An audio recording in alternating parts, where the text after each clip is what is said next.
Olá pessoal, tudo bem com vocês? Vamos para mais uma aulinha de bioestatística aplicada à saúde e agora nós vamos falar sobre eles, os testes estatísticos. Ao longo da disciplina nós estudamos aí teste de hipótese, nós estudamos os testes de normalidades, as intervenções, os tipos de estudo e hoje nós vamos ver tudo isso dentro da premissa de escolha do teste estatístico, ou seja, o correto teste estatístico a ser escolhido para, né, confirmar uma determinada hipótese, seja ela hipótese nula, seja ela hipótese alternativa, né?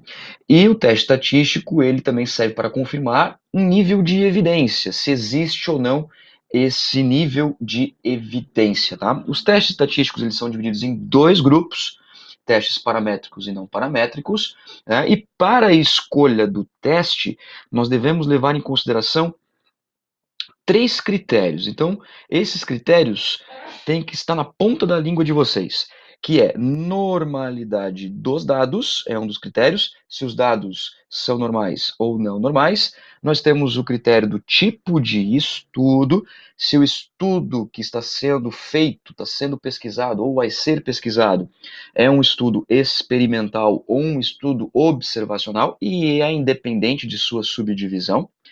E o terceiro critério é a quantidade de grupos que tem na pesquisa, né? Ou seja, se a amostra ou a população é dividida em quantidades de grupos, ou seja, um grupo, dois grupos, três, quatro, enfim.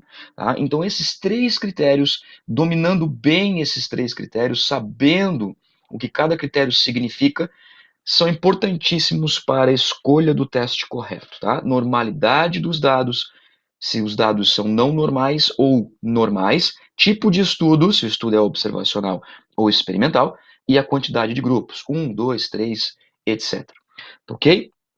Bom, os testes, eles são divididos em dois grupos, os testes paramétricos e os testes não paramétricos. Qual é a diferença entre um e outro?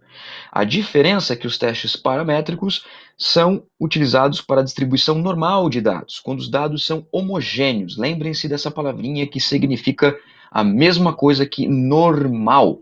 Tá, ok? Então, o teste paramétrico precisa de normalidade de dados. Precisa que a normalidade seja atendida. Precisa que os dados sejam homogêneos. Os testes não paramétricos é o contrário.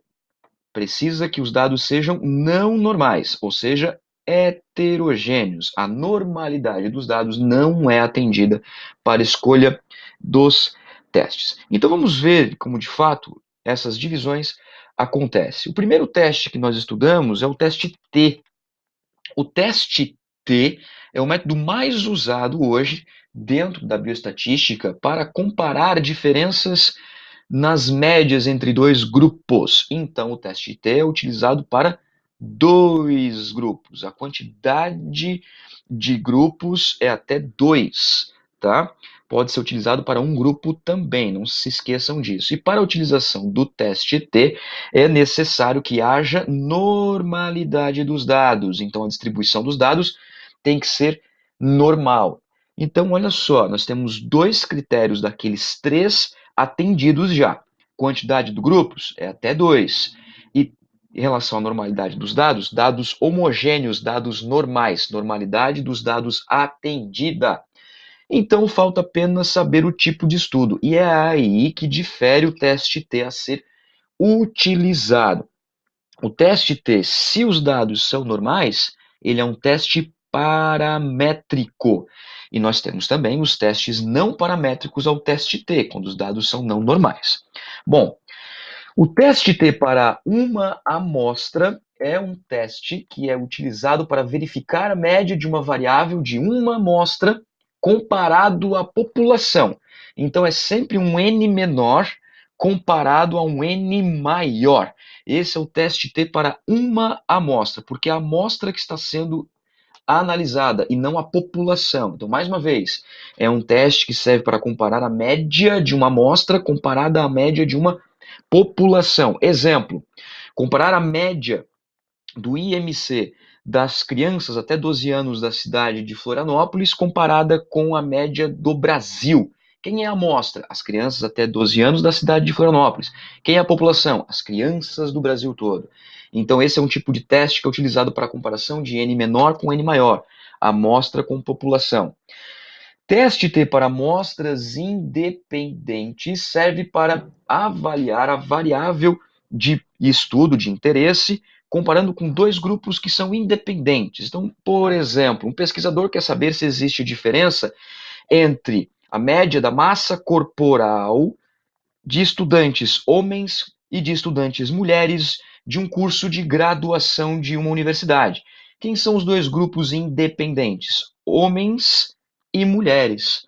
Então, nesse caso, nós temos a comparação de dois grupos que são independentes, são duas amostras independentes. Bom, e o teste T pareado é o teste que calcula a diferença entre antes e depois. Então, aqui nós temos medições aos pares, ou seja, nós temos coletas em pontos diferentes do tempo.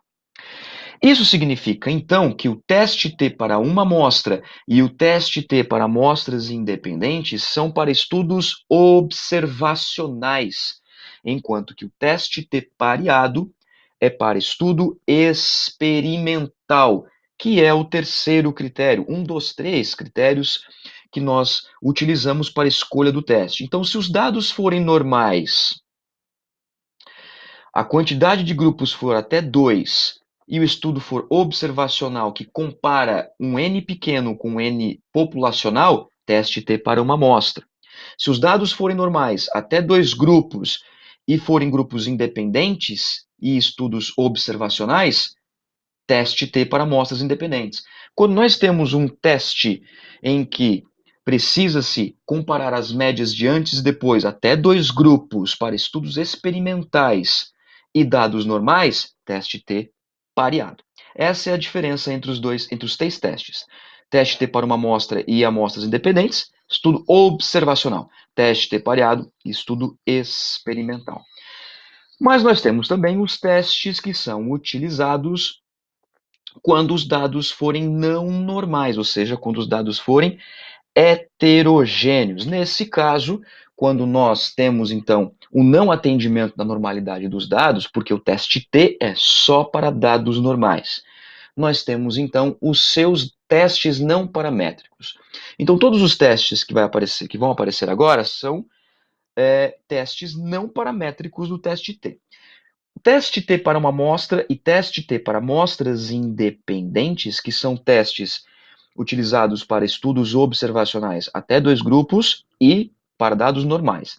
Agora, quando os dados forem não normais, o teste que será utilizado é o teste Yeldman-Whitney. Este é o teste utilizado quando se tem um estudo observacional até 2 grupos e os dados forem não normais. Então, é o contrário do teste T para uma amostra e é o contrário para teste T para amostras independentes. O teste de Yeldman-Whitney serve para não paramétrico dos dois, tá ok? E para estudos experimentais, que nós utilizamos quando os dados são normais até 2 grupos, o teste T pareado, o seu teste não paramétrico, ou seja, estudo experimental até 2 grupos, mas os dados são não normais, heterogêneos, teste de Wilcoxon, tá ok? Então, todos estes testes que vocês viram até agora são utilizados até 2 grupos, ou seja, um ou 2 grupos. Quando nós temos 3 ou mais grupos, são outros testes a serem utilizados. E nós temos testes também paramétricos e não paramétricos, ok? Então, estes são os testes até 2 grupos. Se tiverem dúvidas, tragam para a sala de aula. Eu agradeço a atenção de todos vocês, um forte abraço e até o próximo vídeo.